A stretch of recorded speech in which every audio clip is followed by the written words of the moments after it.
నా పేరు కంబాల వెంకటేశ్వరరావు, పల్నాడు జిల్లా తెలుగుదేశం పార్టీ అధికార ప్రతినిధి. నిన్న మాజీ ముఖ్యమంత్రి వర్యులు జగన్మోహన్ రెడ్డి గారు గుంటూరు వచ్చి సురేష్ గారిని, నందిగ సురేష్ గారు అనేక కేసుల్లో ముద్దాయి, వారిని పరామర్శించడానికి వచ్చాడు.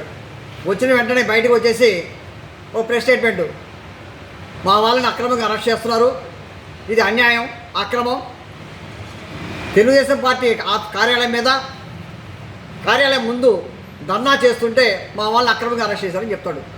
అయ్యా జగన్మోహన్ రెడ్డి గారు, ఒకసారి ఆ విజువల్స్ చూడండి. రాష్ట్ర ప్రజలు మొత్తం కూడా చూశారు.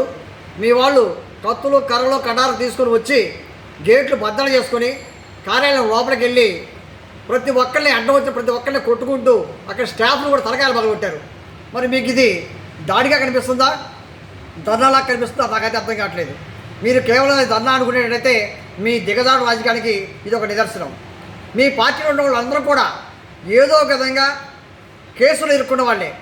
ఒకడేమో డోర్ డెలివరీ చేస్తాడు, మనిషిని చంపి డోర్ డెలివరీ చేస్తాడు.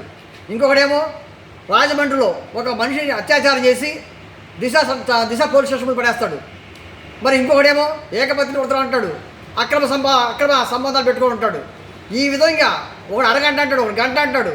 ఇటువంటి వ్యక్తులు మొత్తాన్ని కూడా మీరు పార్టీలో చేసుకుంటే నాకైతే అనిపిస్తుంది ఇది ప్రజల పార్టీ కాదు, ఒక విప్లవకారులైనటువంటి పార్టీ నేను అనుకుంటున్నా.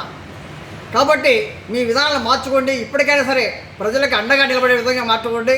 లేకపోతే మరి పవన్ కళ్యాణ్ గారు చెప్పినట్టుగా మిమ్మల్ని పాతాళాన్ని తొక్కుతా అన్నాడు. అయితే ఆయన ఇంకా తొక్కలేదు. తొక్కకపోతేనే మీ 11 సీట్లు వచ్చినాయి.